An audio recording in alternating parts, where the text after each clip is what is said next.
안녕하세요. 주식 심화론 강의 출발하겠습니다. 오늘도 주식 공부의 문을 쉽게 열어서 한 단계 들어가는 그런 심화론적인 강의를 준비하고 있습니다. 글로벌 금융시장 유동성이 축소되는 건 아닐까 우려 섞인 시각 속에 한 주를 마무리했는데요. 다행히도 3,000선에 대한 우려가 어느 정도는 좀 지지가 되면서 오늘장 2%대 반등을 주고 있습니다. 자, 그렇다면 그 문제의 중심에 있는 내용은 해결이 된 걸까요? 오늘은 강의 주제로 오늘 이 내용을 자세히 다뤄보도록 하겠습니다. 잠시 후에 주제 살펴보도록 하고요. 먼저 시장 분위기부터 보겠습니다. 반등 탄력 분위기 어떤 변화 있을까요? 최희정 캐스터 전해주시죠. 네, 먼저 2시 구간 시장부터 점검해 보겠습니다. 오늘은 양시장이 5거래일 만에 반등합니다. 지난주 금요일장 이 시간대쯤에는 코스피, 코스닥 2%대 내림세를 나타냈다면요. 오늘 이 시간에는 양시장 모두 2%대 상승분을 켜냅니다. 코스피 지수부터 확인해 보시면은요. 계속해서 고점 높여갑니다. 현재 구간에는 2.35%대 35%대 상승세를 나타내면서 3,046선 지나가고 있고요. 거래대금은 16조 5천억 원가량 집계되고 있습니다. 그럼 분봉으로 넘어가 보겠습니다. 간밤 미증시가 일제히 하락 마감했고요. 코스피도 장 초반만큼은 출발 흐름이 부진했습니다. 전거래일 종가 부근에서 출발됐어요. 오늘 코스피는 2,976선에서 출발됐고 그리고 장 초반에는 10분 만에 30포인트를 내주게 되면서 2,947선까지 낮아지기도 했습니다. 하지만 이렇게 저점을 딛고 바로 외국인의 기관의 매수세가 유입되면서 고점까지 높여갔고요. 계속해서 3,000선 뚫어냅니다. 현재 구간에는 3,046선 지나가고 있습니다. 그럼 수급으로 넘어가 보겠습니다. 앞서 말씀드린 대로 오늘 장에는 5거래일 만에 외국인 기관의 양 매수세가 유입되고 있는데요. 외국인은 1,600억 원가량의 매수 우위가 집계되고 있고 기관도 함께 담아갑니다. 역시나 금융투자를 중심으로 해서 담아가고 있고 현재 구간에는 5,100억 원가량의 매수 우위입니다. 반면에 개인 홀로 팔고 있습니다. 현재 구간에는 6,300억 원가량의 매도 우위가 집계되고 있습니다. 이어서 업종별 등락 현황으로 넘어가 보겠습니다. 지난주 금요일장 이 시간에는 전 업종이 하락세를 나타냈다면 현재 구간에는 전 업종 상승세를 나타냅니다.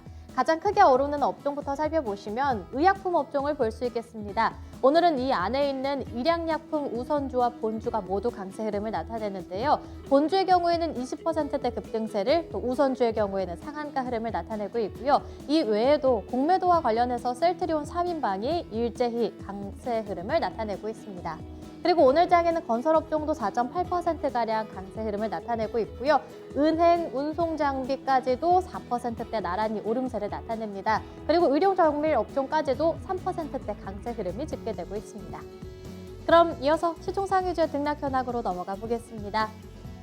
현재 구간에는 대체로 상승세를 나타내고 있습니다.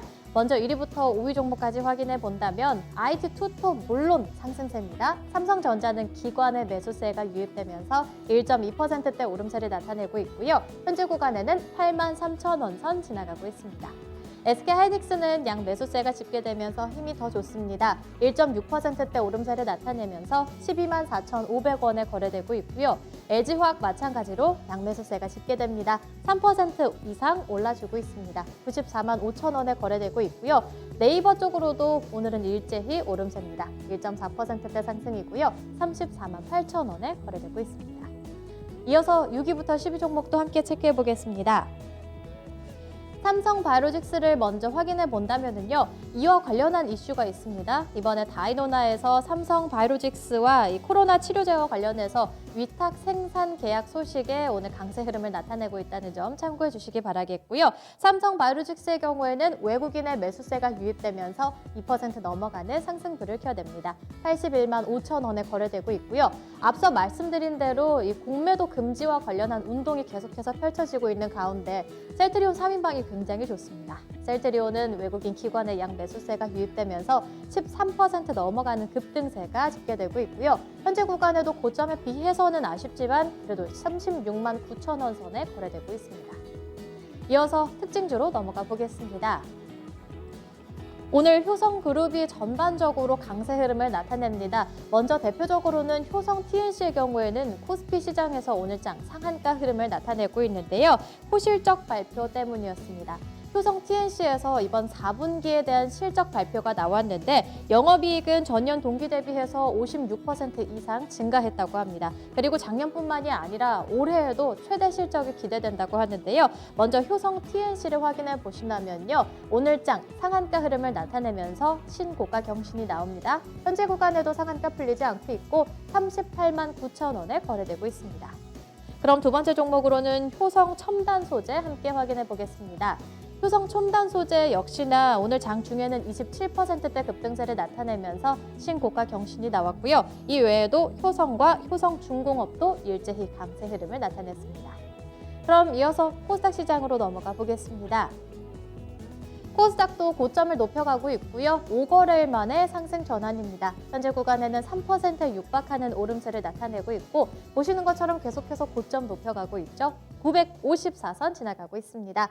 거래대금은 코스피에 비해서는 다소 한산한 모습 나타내고 있는데요. 현재 구간에는 8조 5천억 원가량 집계되고 있습니다. 이어서 분봉 함께 확인해 보겠습니다. 코스닥도 전거래일 종가 부근에서 출발됐습니다.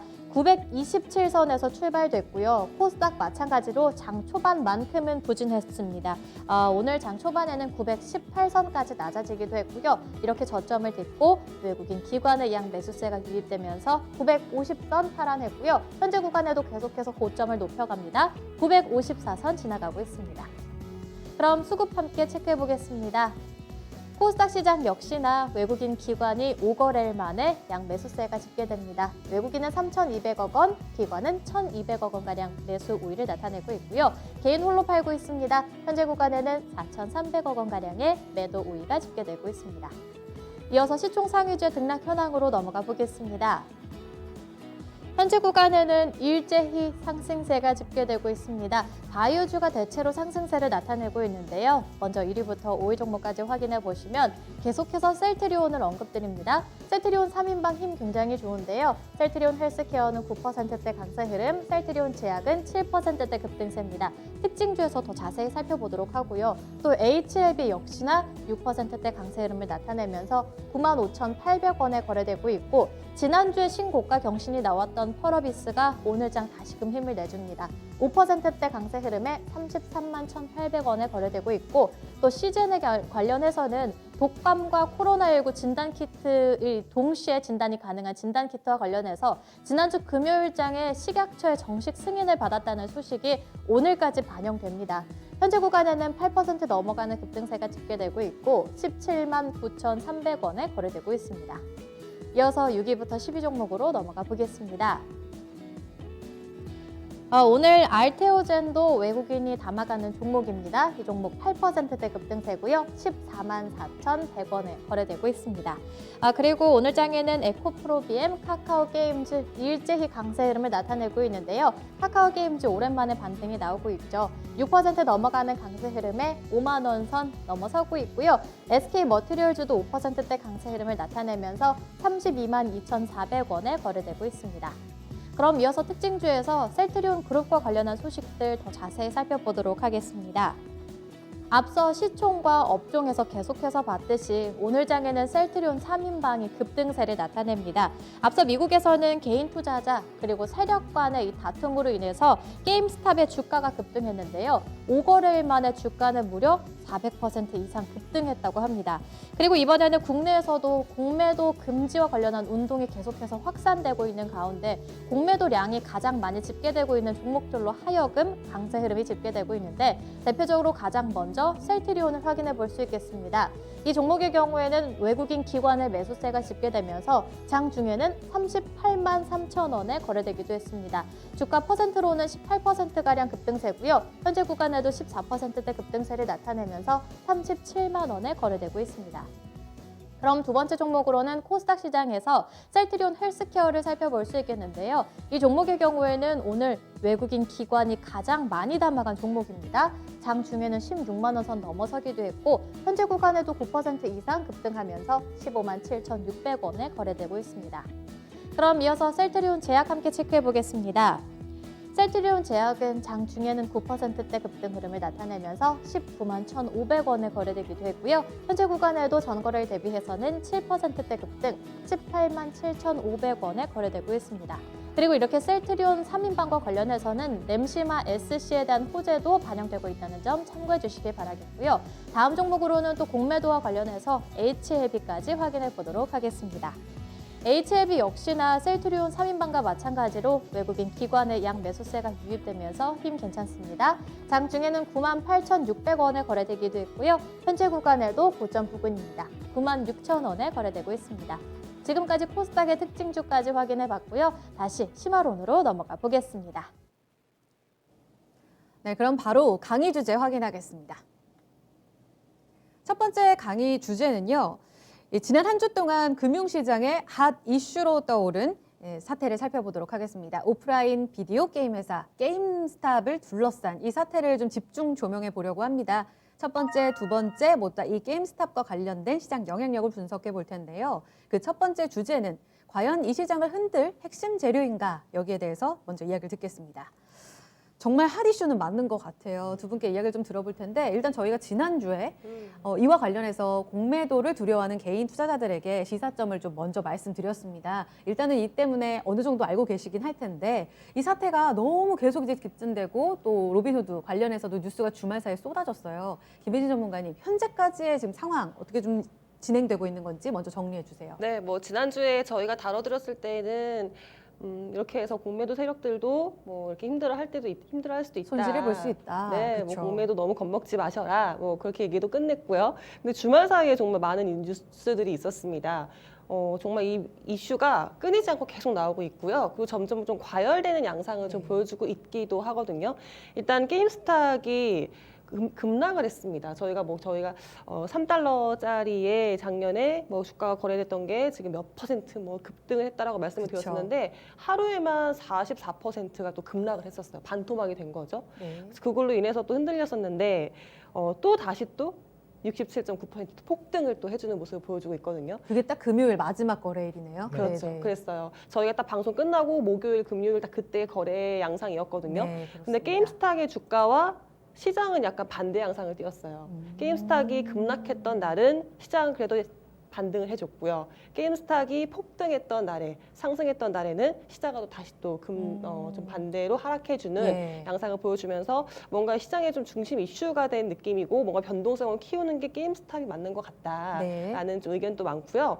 뭐 이걸로 인해서 지금 정말 여러 가지 소식들이 많습니다. 일단 이 게임스탑이라는 그 종목이 화제가 됐던 것이 그 미국의 개인 투자자 분들의 커뮤니티에서 이제 화제가 됐던 거잖아요. 네. 우리나라도 있듯이 미국에도 이 커뮤니티 레딧이라는 곳이 있는데 거기 안에 이제 게시판 하나의 이제 커뮤니티가 지금 월스트리트 배츠라고 해서 예. 그 구독자가 보통 한 210만 명을 나타내는 구독자가 있었거든요. 네. 근데 지금 이 사건 이후, 아니 사건이라고 해야 될까요? 이 이슈 사태를. 이후로 사태 예, 이후로 맞습니다, 지금 사태가. 구독자가 730만 명이 됐어요.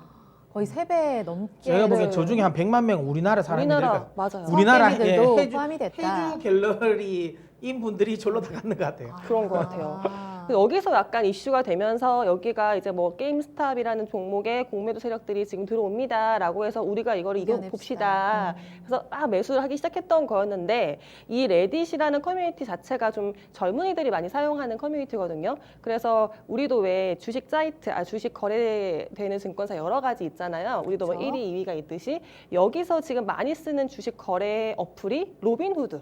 라는 어플이에요. 그 증권사. 그렇죠. 그러니까 우리가 알고 있는 뭐 이 키움증권 동학개미라는 같은, 네. 이름과도 로빈후드가 같지만 그렇죠. 로빈후드라는 이름을 일단 증권사도 실제로 있다는 그 말씀이신 맞죠. 거죠? 네. 맞아요. 우리로 따지면 키움증권 막 이런 느낌인 영웅 거예요. 같은. 예. 맞아. 네. 우리가 온라인 동학개미랑 키움증권 다르듯이 여기도 로빈후드 똑같은 건 아니고요. 네. 그러니까 뭐 애칭이 있고 그다음에 그 증권사 이름이 있는 건데 네. 밀레니엄 세대가 많이 쓰는 어플이에요. 아.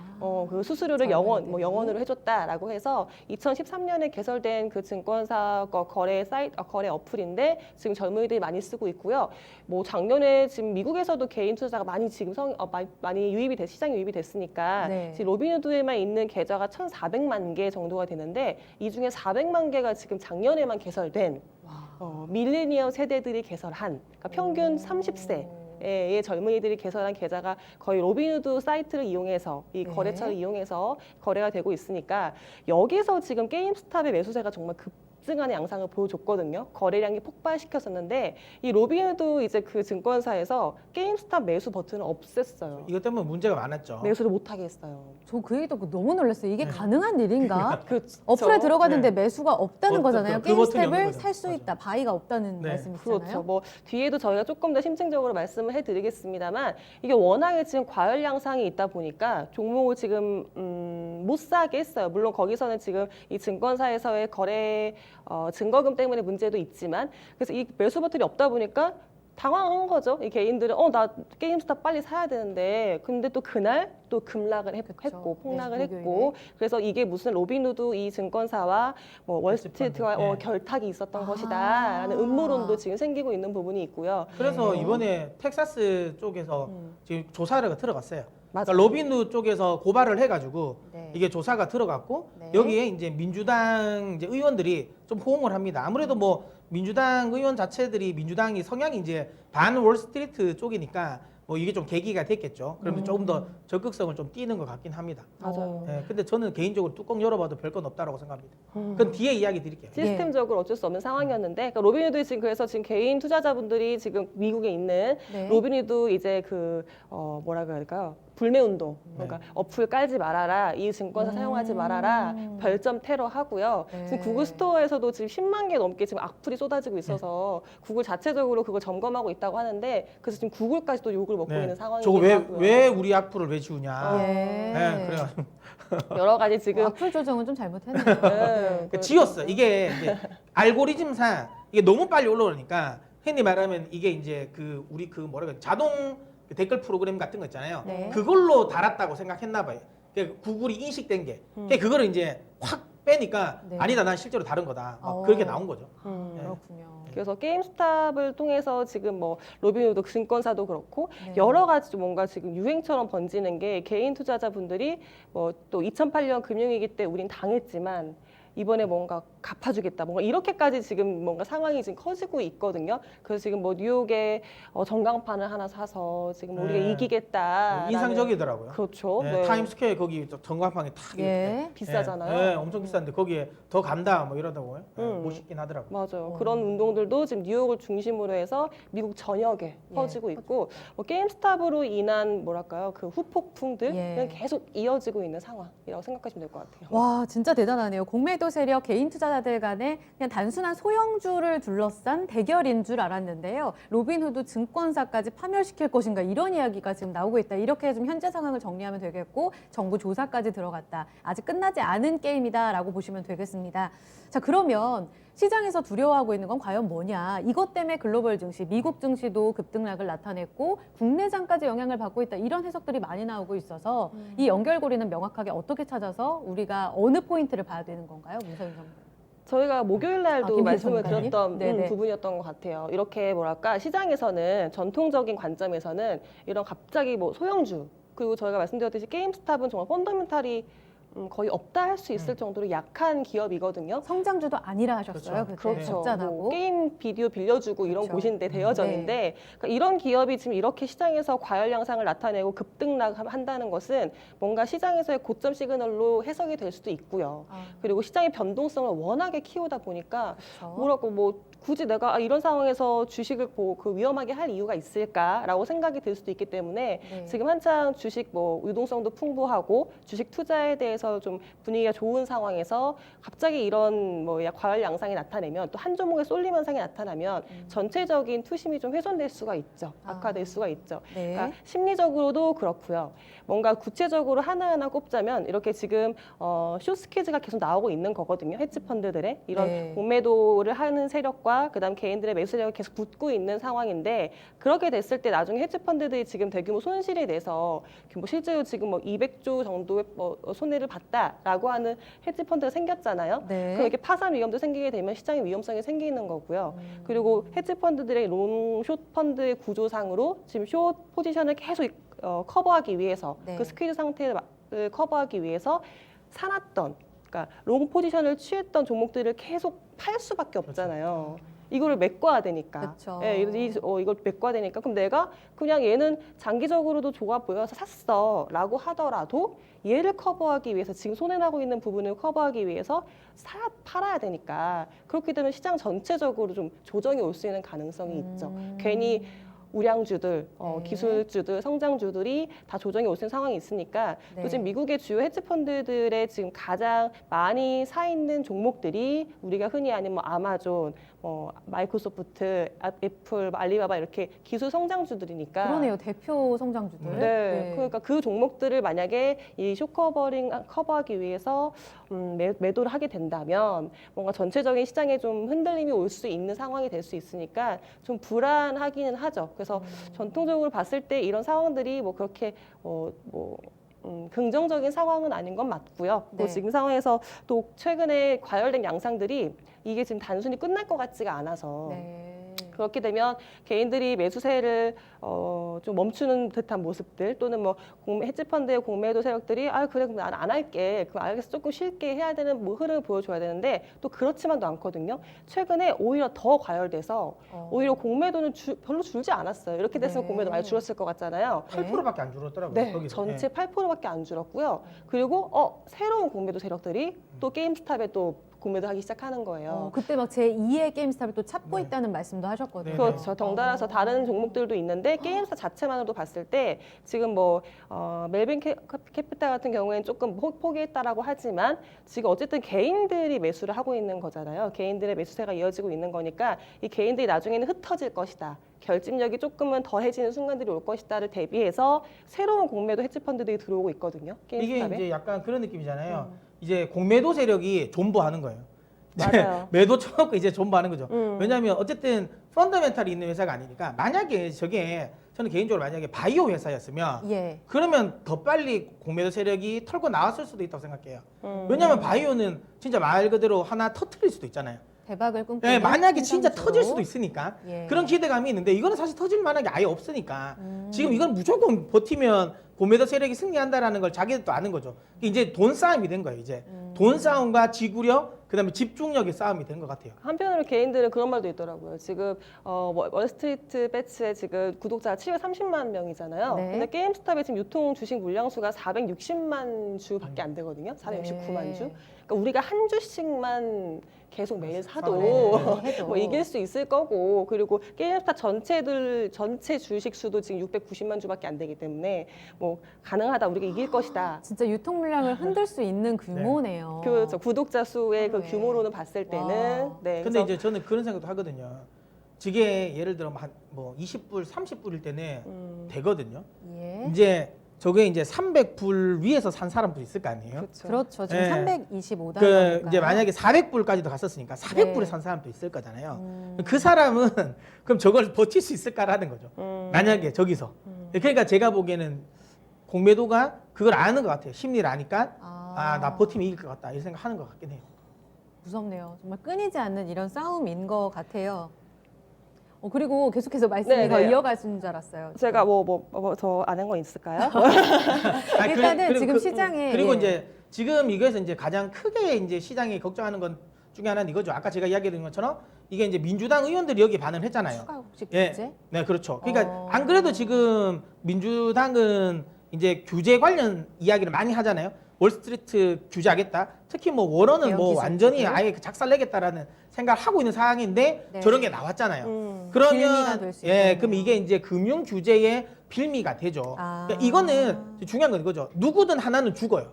그러니까 저게 만약에 헤지펀드가 죽으면 헤지펀드 관련 손해에 대한 리스크. 네. 만약에 개인이 죽으면 그 이제 규제와 관련된 리스크가 있을 수 있으니까 네. 시장이 여기에 조금 반응하는 것 같다고 생각합니다. 그래서 시장이 이게 뭐 추세적인 하락을 만들 수 있는 재료가 되지 않을까라고 생각하는 것 같아요. 그렇군요. 시장에서 우려하는 내용은 헤지펀드의 뭐 손실 그리고 정말 제로섬 게임이라면 또 승패와 관련된 이런 불안한 심리 자체도 시장에는 악영향을 미치지 않을까 싶습니다. 그렇다면 아직 끝나지 않은 이 스토리이기 때문에 얼마든지 시장을 다시 또 뒤흔드는 거 아니야? 결과를 또 지켜봐야 되는 측면에서는 시장이 가장 싫어하는 불확실성이 남아 있잖아요. 하락으로 전환될 수 있다. 여기에 대한 대답을 주셔야 될 것 같은데요. 저는 이제 일단 냉정하게 이야기 드리면 또 냉정이 아니라 단호하게 네. 이 이슈로 시장이 시스템적인 리스크로 빠질 가능성은 저는 없다고 봅니다. 오. 그러니까 지금 시장에서 우려하는 거 게임 스탑을 아까 이야기했던 이제 시장의 조정의 빌미가 될 수 있는 이 요인들은 현실적으로 발행할 가능성 크지 않다라고 보는 건데요. 일단 첫 번째로 이제 이것 때문에 헤지 펀드가 다 망할 것이다라고 생각하는 부분은 저는 큰 오산이다. 뭐 그러니까 공매도의 몇몇 소위 말하는 펀드들은 나가 떨어졌어요. 나가 떨어졌지만 오히려 존버하고 있는 새로운 세력들도 세력들. 있고요. 아직까지 네. 이들 입장에서 끝난 건 아니거든요. 그 다음에 또 중요한 건 추가적으로 더 공매도 세력이 더 많이 들어옵니다. 그렇기 때문에 아직까지 저 손실이 확정이라고 보기는 어려워요. 그러면 파산 관련 리스크는 저는 아직까지 크지 않다라고 좀 보고 있고요. 그다음에 오늘 잠깐 이야기 드리면 로빈훗 앱과 관련된 사태는 많은 분들이 분명히 이제 공분을 살 수 있어요. 왜냐하면 왜 저 시점에서 왜 저걸 매수를 못 하겠냐. 네, 분명히 너무 저거 화가 날 수 있는 그렇죠. 예, 부분이에요. 분명히 공분할 수 있고 네. 그렇지만 근데 저건 로빈훗 저는 증권사 입장이 이해가 됩니다. 왜냐하면 일단 제가 예전에 이거를 로빈훗 사태를 그 게임스탑 이야기를 할 때 네. 지난주도 이야기 드린 것처럼 이거 옵션 거래 말이 된다 그랬잖아요. 맞아요. 옵션 거래를 통해서 맞아요. 그러면 옵션 거래를 통해서 매매가 많이 진행되기 때문에 네네. 상대적으로 매수가 들어오면 반대 포지션 매도를 잡아줘야 된다 그랬잖아요. 그 카운터 파티를 증권사에서 잡아주고 있는데 이게 이제 중요한 건 이제 변동성이 엄청나게 크면 소위 말하는 그 정산소에 가가지고 요거 우리까지 요까지 가지고 있을게요라고 하면 얘들은 변동성이 크면 증거금을 많이 올린단 말이에요. 그 증거금을 납부를 해야 돼요.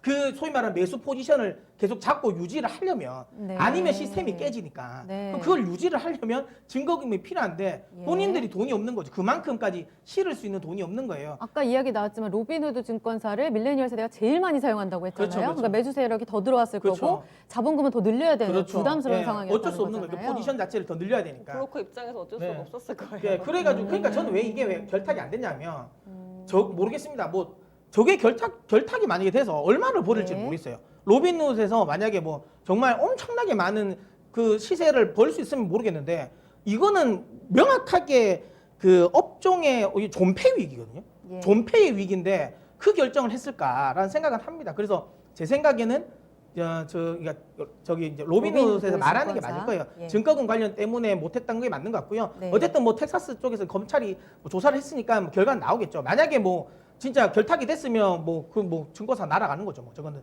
날아가는 거고. 그다음에 거기에 뭐 연루돼 있던 뭐 공매도 세력들은 우리나라와 다르게 미국은 금융 범죄에 대해서 굉장히 좀 세게 엄정하거든요. 예, 이거 뭐 만약에 실제로면 한 50년형 맞을 겁니다. 담당자들은. 그래서 관련자들은. 그래서 뭐 나오면 뭐 그게 나올 것 같은데 저는 지금까지 본드라면 굳이 그럴 이유는 없다라고 저는 생각하고 있고 네. 어쨌든 헤지펀드가 많은 분들이 다 도산할 거라고 생각하고 있고 막 겁내하잖아요. 네. 근데 지금 그러니까 전체 공매도를 한 거, 그러니까 예를 들어 공매도가 있는 거 전부 다 합쳐가지고 실제 공매도 있는 게 합쳐도 사실 한 9천억 달러 정도 되거든요. 아, 그럼 이제 이게 기본적으로 미국 증시에서 몇 퍼센트 차지하냐? 2%입니다. 2%. 그러니까 미국 전체 금융시장, 그러니까 주식시장에서 이 공매도로 관련된 리스크가 익스포저가 있는 건 2%입니다. 그거는 그게 실제로- 망해도 네. 예, 그러니까 그게 막 정말 다 모든 공매도 세력들이 다 개인 투자한데 져가지고 다 파산을 해가지고 간다 하더라도 전체 시장에서 차지하는 비중 크지 않다. 미미하다. 물론 파생과 관련된 연계된 부분이 있기 때문에 이게 뭐 문제가 될 수 있는 부분도 있어요. 네. 문제가 될 수 있는 부분도 있지만 네. 뭐 이야기 드린 것처럼 이게 사실 옵션으로 이미 기본적으로 베팅이 들어가는 부분이라서 네. 그러니까 옛날에 리만이나 이런 거에 리스크가 됐던 건 장외 시장에 대한 리스크가 좀 있었거든요. 예. 채권은 대부분 장외 거래가 많이 되기 때문에 네, 네. 그리고 카운터 파티 리스크도 굉장히 있단 말이에요. 장내가 아니고. 그러니까 이건 장내 거래이기 때문에 그 네. 리스크는 상당히 적습니다. 그러니까 그렇게 생각할 필요는 없다. 그러니까 저게 망해서 헤지 펀드들 다 망해도 요즘에 뭐 스트레스 테스트도 엄청나게 강해가지고 거기 빌려줬던 뭐 은행들 같은 경우도 예전처럼 막 빌려주지 않는단 말이에요. 그러니까 네. 그게 뭐 은행들이 뭐 줄도산할 가능성도 크진 않다라는 거. 그 다음에 이제 중요한 건 이게 이제 이제 조만간 이제 우리는 둘째 주, 그러니까 매월 둘째 주 목요일이 옵션 만기일이잖아요. 네. 미국은 매월 셋째 주 금요일이 옵션 만기거든요. 만약에 옵션 만기가 될 때 그러니까 셋째 주 금요일이면 포지션을 청산해야 되는 과정이란 말이에요. 매수 포지션을. 네. 그럼 그 청산하는 과정에서 자연스럽게 매도 물량이 나올 수밖에 없어요. 그럼 또 떨어질 수도 있는 구간이라서 저는 그것 때문에 공매도 세력들이 2주만 버티면 된다 생각할 것 같아요. 그래서 제가 생각하는 그 줄도사는 안 나올 가능성이 높지 않을까라는 생각을 하고 뭐 저는 이게 이런 것 같아요. 해프닝일 것 같습니다. 우리가 2018년 빅스 지수의 알고리즘, 그러니까 로버 어드바이저의 알고리즘을 이용해 가지고 한번 빅스 지수를 급등시켜 가지고 한번 크게 해먹은 사건이 있었잖아요. 물론 네. 그것도 안 밝혀졌어요. 결국은 못 잡았습니다. 누가 그랬는지는. 그래서 어쨌든 그런 사건, 그게 이제 글로벌 증시를 뭐 뉴욕 증시도 한 6% 정도 지수 기준으로 밀렸고, 빅스는 공포 지수인데 공포 지수죠. 그게 예. 급등했으면 시장이 요동쳤겠네요. 그렇죠. 거기에 연동되는 ETF들을 물량들이 네. 쫙 빠는 거니까요. 그래서 이제 그 알고리즘을 안 거예요. 그 알고리즘을 노려서 그 허점을 이제 노려가지고 이제 그쪽으로 이제 위를 배팅을 시킨 거고, 그러면서 그쪽으로 나오는 물량들을 좀 받아먹은 이런 사건이 있는데, 이것도 사실 한 2주 정도 갔어요. 그때 글로벌적으로 일시적 굉장히 한번 이슈가 됐었는데, 예. 그것도 그로 인한 조정도 한 2주 정도니까 네. 이번에 의한 조정 역시도 좀 짧게 마무리가 되지 않을까라고 생각합니다. 알겠습니다. 혹시라도 로빈후드 증권사가 헤지펀드와 뭔가 결탁한 게 아닐까라는 시장의 의구심도 사실상 가능성이 크지 않고 헤지펀드가 완전히 망할 가능성 시장이 가장 걱정하는데, 이 역시 가능성은 적다. 결국 결론은 시장이 여기에서 크게 하락으로 전환하는가에 대해서는 우리가 기우다라고 볼 수 있겠습니다. 이렇게 첫 번째 강의의 이 주제 결론까지 함께 들어봤고요. 그럼 다음으로 국내 시장에 접목한 주제로 넘어가서 계속해서 이야기 나누겠습니다. 강의 주제부터 보시죠. 그렇다면 여기에 또 파장을 일으키고 있는 국내 공매도 관련주들은 제2의 게임스탑이 되는 건 아닐까? 한켠에서는요, 지금 그 쇼스키즈 관련해서 롱숏 이런 포지션으로 인해 외국인들이 국내에서도 자금을 뺀다, 뭐 이런 이야기들까지 있습니다.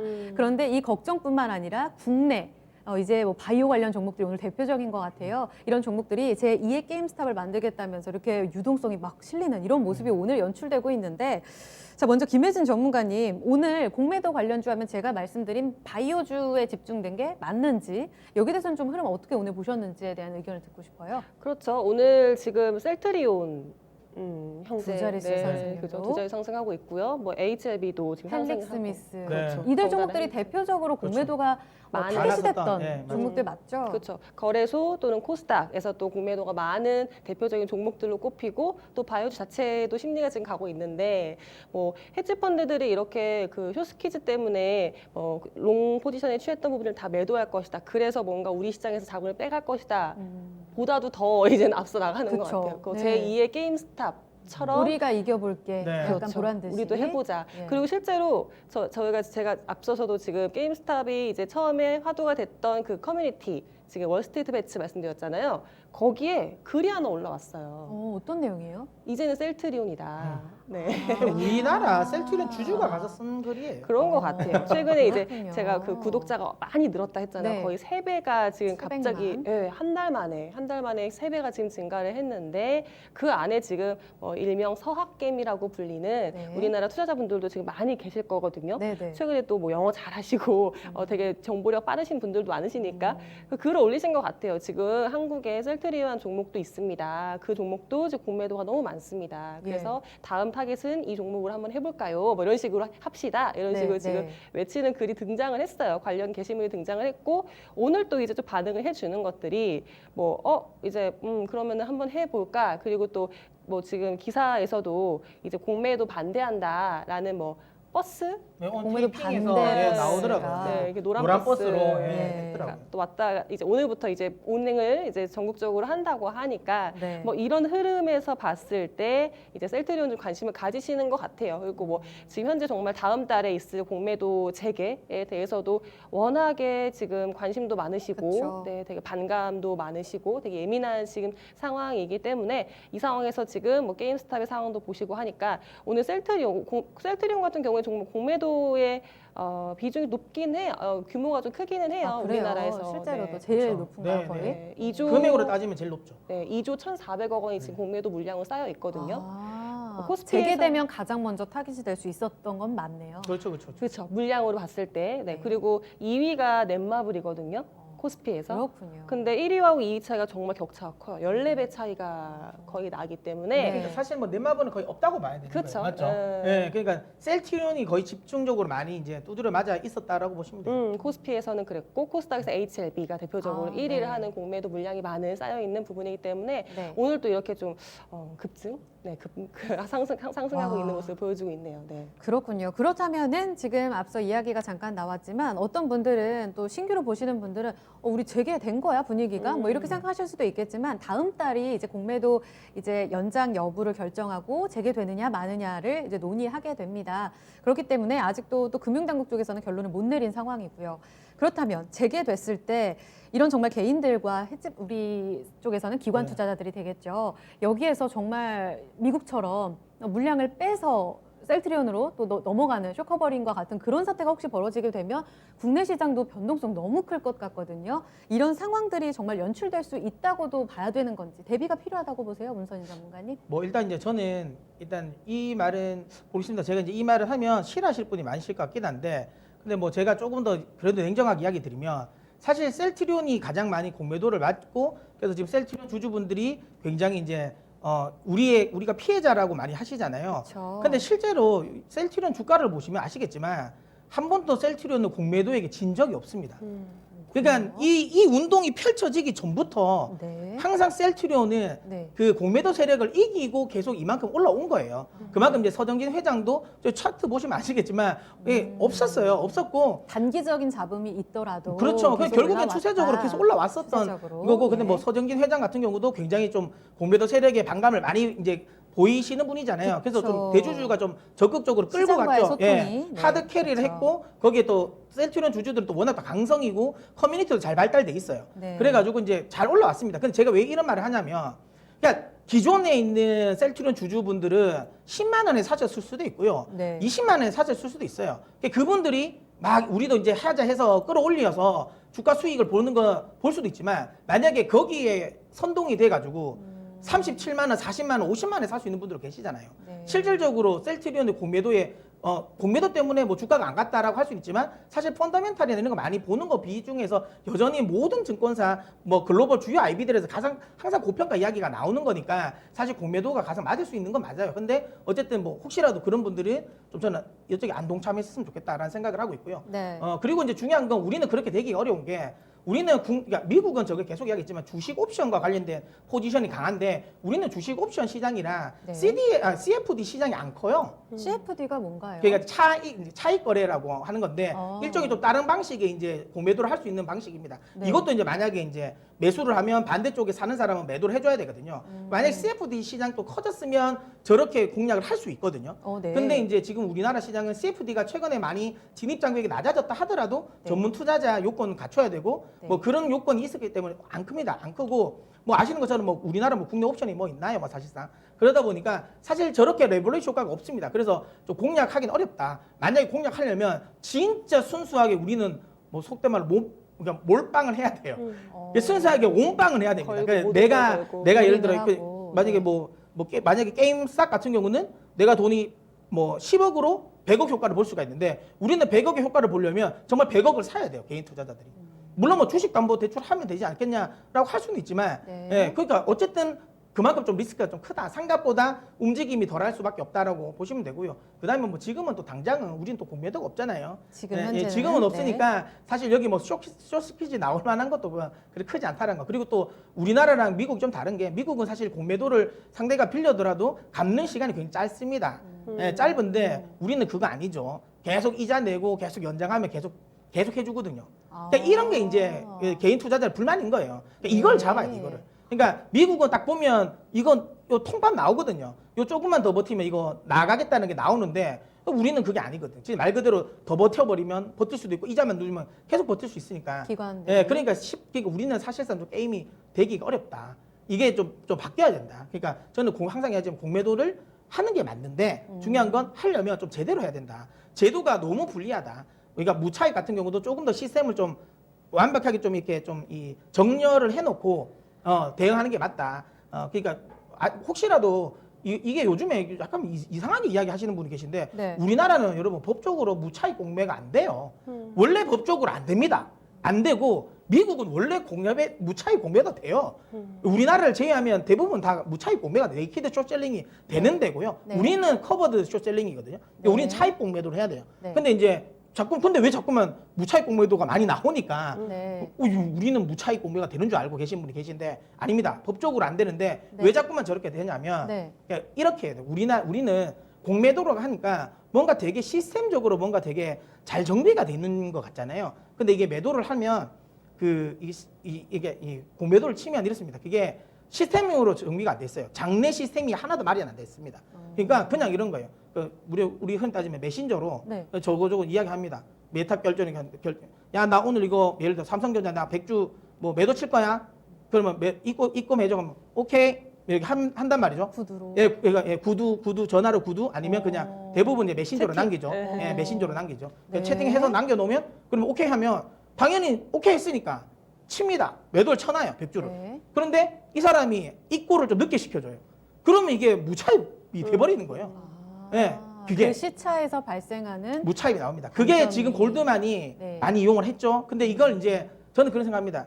알고 이용했을 수도 있습니다. 골드만은 또 외국계 아이디이기 그렇죠. 때문에 우리는 자기들은 이거 원래 그렇다. 정상적으로 맞는 네. 건데 합법인데라고 그렇죠. 생각한다는 거죠. 네, 그래서 이제 골드만은 뭐 사실 모르겠습니다. 알고 했는 건지 예. 뭐 모르고 했는 건지 모르겠지만 어쨌든 문제는 시스템적인 리스크가 이게 시스템적인 문제가 맞아요. 우리나라 네. 이게 무차익 공매도가 그 리스크로 나왔다는 거고 네. 이게 만약에 공매도가 제기가 되면 이 시스템을 일단 바꿔야 돼요.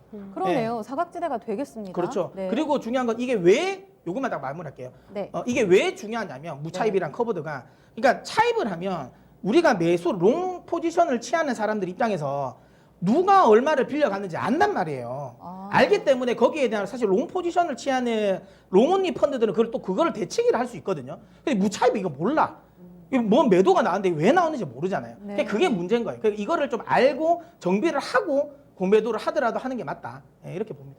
마지막 결론은 결국 공매도의 순기능을 우리 시장에서 발휘하는 게 필요하기는 한데 무찰거래 관련해서 이 단점을 금융당국에서 어떻게 보완하는지가 굉장히 또 중요하다. 또 처벌 같은 이야기도 해주셨지만 네. 미국과는 확연하게 다른 그렇죠? 처벌 강도도 좀 높일 필요가 있다라는 결론으로 마무리 짓겠습니다. 국내 액제 EA 게임스탑으로 인해서 시장이 흔들릴 가능성은 크지 않다는 게 오늘의 결론이 될 것 같아요. 혹여나 공매도가 재개되더라도 그런 이상 징후들이 발생할 때마다 저희가 여기서 어떻게 또 우리 대응이 필요한 것인지는 면밀하게 또 기민하게 봐드리면서 저희가 또 강의 주제로 다뤄보도록 하겠습니다. 두 분 말씀은 여기서 마무리 지어야겠네요. 오늘도 열강 잘 들었습니다. 고맙습니다. 감사합니다.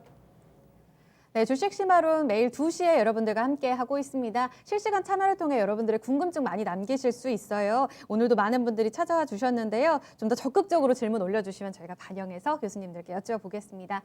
네, 이렇게 주식 시마론에서 준비한 내용 마무리 짓도록 하겠습니다. 오늘도 투자 판단에 도움될 만한 정보들 함께 했고요. 이 내용은 특정 종목의 상승과 하락을 보장하진 않습니다. 남은 시간 좀 더 힘내시고요. 주식의 전당 내일 2시에 뵙겠습니다.